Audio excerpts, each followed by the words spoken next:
Welcome to my channel. The channel motivates students and researchers to polish their economic skills with a classroom PowerPoint presentation to understand the topic. Today we will discuss the problems in an economy and the case of deficient demand.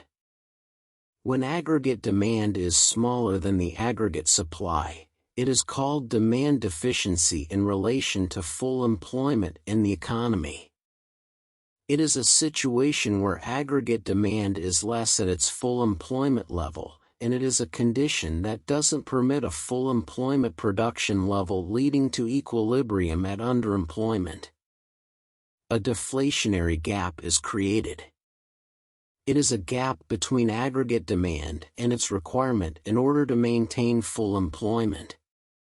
The deflationary gap indicates that the factors of production are not utilized fully. Causes of deflationary gap in closed economy. 1. Reduced private consumption expenditure. It happens because of a reduction in the propensity to consume or a rise in the propensity to save. 2. Reduced investment expenditure. If the market there is negativity, it leads to a reduction in investment as investors hold their money for a better time. Causes of deflationary gap in an open economy. 1. Reduced government expenditure. Government move like disinvestment or loss-making public sector and refusal by the government to bail them out leads to reduced aggregate demand.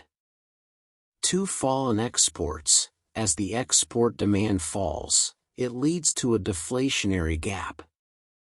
3. Rise in imports. As imports are negatively related to aggregate demand, it leads to factors that remain unutilized inside the economy, as imports are cheap compared to domestic production. 4. Rise in taxes. Less income is available for expenditure when taxes are increased. Now we will discuss the consequences of the deflationary gap. 1. Facing decreased aggregate demand. In case of full employment, producers accumulate unwanted inventory. 2. Unwanted inventory forces producers to go for less production, reducing aggregate supply. 3. Reduced aggregate supply means less planned output, forcing a cut in employment figures. The cycle will continue as the economy falls into a low-level equilibrium trap. I hope the discussion is helpful.